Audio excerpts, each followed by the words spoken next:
അപ്പസ്തോല പ്രവർത്തനങ്ങൾ 21-ാം അധ്യായം. ജെറൂസലേമിലേക്ക്. ഞങ്ങൾ അവരിൽ നിന്ന് പിരിഞ്ഞ് കപ്പൽ കയറി നേരെ കോസിലെത്തി. അടുത്ത ദിവസം റോദാസിലേക്കും അവിടെ നിന്ന് പത്താറായിലേക്കും പോയി. ഫെനീഷ്യയിലേക്ക് പോകുന്ന ഒരു കപ്പൽ കണ്ട് ഞങ്ങൾ അതിൽ കയറി. ഇടത്തുവശത്തായി സൈപ്രസ് ദൃഷ്ടിയിൽപ്പെട്ടു. എങ്കിലും അത് പിന്നിട്ട് ഞങ്ങൾ സിറിയയിലേക്ക് തിരിച്ചു. ചരക്കിറക്കാൻ കപ്പൽ ടയറിൽ അടുത്തപ്പോൾ ഞങ്ങൾ അവിടെ ഇറങ്ങി. ശിഷ്യന്മാരെ കണ്ടുപിടിച്ച് ഞങ്ങൾ 7 ദിവസം അവിടെ താമസിച്ചു. പരിശുദ്ധാത്മാവിനാൽ പ്രേരിതരായി അവർ പൗലോസിനോട് ജെറുസലേമിലേക്ക് പോകരുതെന്ന് പറഞ്ഞു. അവിടുത്തെ താമസം കഴിഞ്ഞ് ഞങ്ങൾ യാത്ര തുടർന്നു. സ്ത്രീകളും കുട്ടികളും ഉൾപ്പെടെ അവരെല്ലാവരും നഗരത്തിന് വെളിയിൽ വരെ ഞങ്ങളെ അനുയാത്ര ചെയ്തു. സമുദ്രതീരത്ത് മുട്ടുകുത്തി ഞങ്ങൾ പ്രാർത്ഥിക്കുകയും വിടവാങ്ങുകയും ചെയ്തു.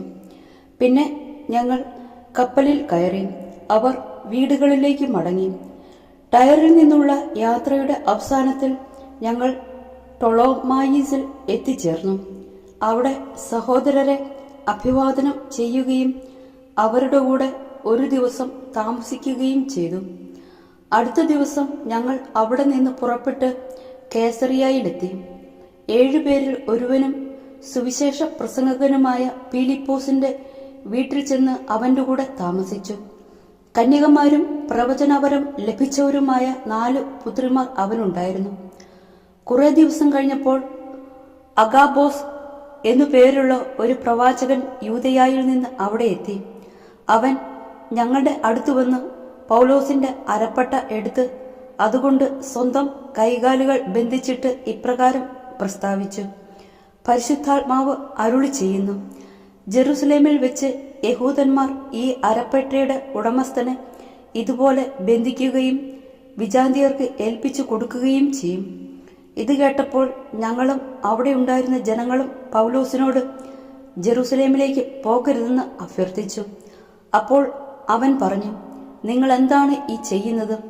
നിലവിളിച്ചുകൊണ്ട് എൻ്റെ ഹൃദയത്തെ ദുർബലമാക്കുകയാണോ? ജെറുസലേമിൽ വെച്ച് കർത്താവായ യേശുവിൻ്റെ നാമത്തെ പ്രതി ബന്ധനം മാത്രമല്ല, മരണം പോലും സ്വീകരിക്കാൻ ഞാൻ തയ്യാറാണ്. അവനെ സമ്മതിപ്പിക്കാൻ കഴിയാതെ വന്നപ്പോൾ കർത്താവിൻ്റെ ഹിതം നിറവേറട്ടെ എന്ന് പറഞ്ഞുകൊണ്ട് ഞങ്ങൾ പിന്മാറി. ആ ദിവസങ്ങൾക്ക് ശേഷം ഞങ്ങൾ യാത്രയൊരുങ്ങി ജെറുസലേമിലേക്ക് പുറപ്പെട്ടു. കേസറിയയിൽ നിന്നുള്ള ചില ശിഷ്യരും ഞങ്ങളോടൊപ്പം വന്നു. ആദ്യകാല ശിഷ്യരിൽ ഒരുവനായ മ്നാസോസിന്റെ വീട്ടിലാണ് ഞങ്ങൾ താമസിക്കേണ്ടിയിരുന്നത്. അതിനാൽ അവനെയും അവർ കൂട്ടത്തിൽ കൊണ്ടുപോയിരുന്നു. ജെറുസലേമിലെ തീരുമാനം. ഞങ്ങൾ ജെറുസലേമിൽ എത്തിയപ്പോൾ സഹോദര സന്തോഷപൂർവ്വം ഞങ്ങളെ സ്വീകരിച്ചു. അടുത്ത ദിവസം പൗലോസ് ഞങ്ങളോടൊത്ത് യാക്കോബിന്റെ അടുക്കലേക്ക് പോയി. ശ്രേഷ്ഠന്മാരെല്ലാവരും അവിടെ വന്നുകൂടി. അവരെ അഭിവാദനം ചെയ്തതിനു ശേഷം പൗലോസ് തന്റെ ശുശ്രൂഷ വഴി വിജാതിയുടെ ഇടയിൽ ദൈവം ചെയ്ത കാര്യങ്ങൾ ഓരോന്നായി വിശദീകരിച്ചു. അവർ അത് കേട്ട് ദൈവത്തെ സ്തുതിച്ചു. അവർ അവനോട് പറഞ്ഞു, സഹോദര, വിശ്വാസം സ്വീകരിച്ചവരിൽ എത്രയായിരം യഹൂദരുണ്ടെന്ന് നോക്കൂ.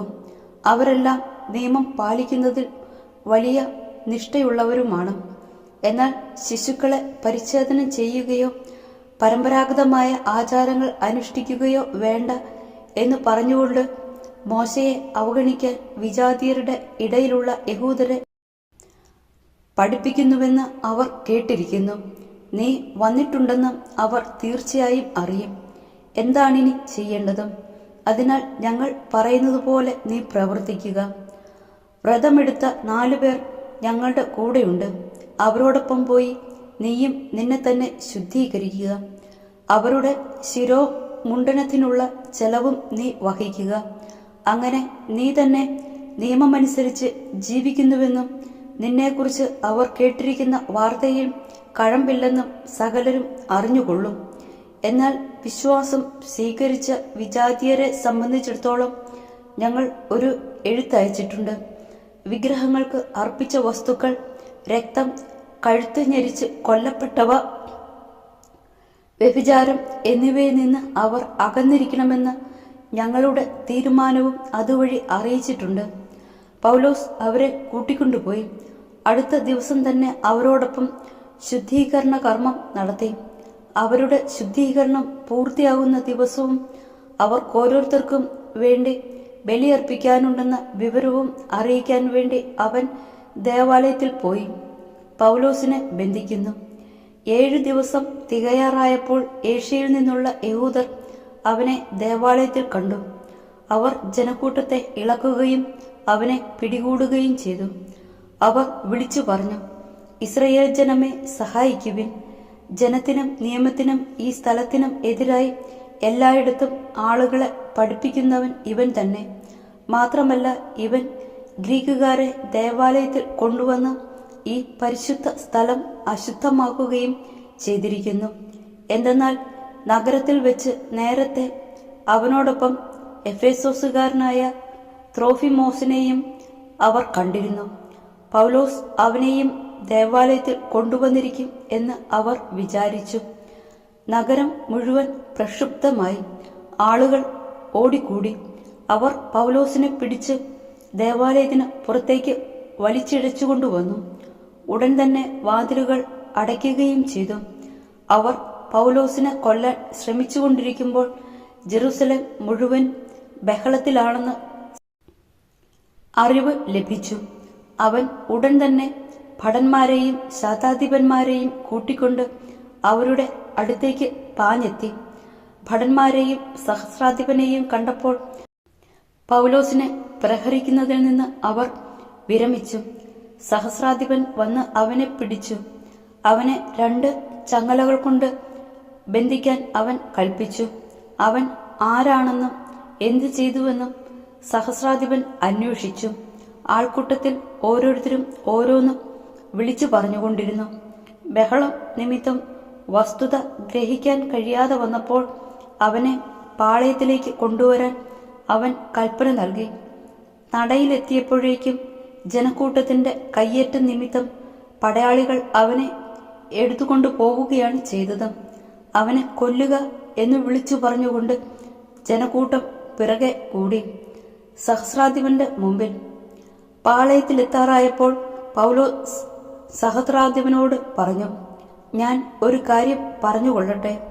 അവൻ ചോദിച്ചു, നിനക്ക് ഗ്രീക്ക് ഭാഷ അറിയാം അല്ലേ? അപ്പോൾ അടുത്ത കാലത്ത് കലാപമുണ്ടാക്കുകയും 4000 ഭീകര പ്രവർത്തകരെ മരുഭൂമിയിലേക്ക് നയിക്കുകയും ചെയ്ത ഈജിപ്തുകാരനല്ലേ നീ? പൗലോസ് പറഞ്ഞു, കിലിക്കിയായിലെ താർസോസിൽ നിന്നുള്ള ഒരു യഹൂദനാണ് ഞാൻ, അപ്രധാനമല്ലാത്ത ഒരു നഗരത്തിലെ പൗരൻ. ജനത്തിനോട് സംസാരിക്കാൻ എന്നെ അനുവദിക്കണമെന്ന് ഞാൻ അപേക്ഷിക്കുന്നു.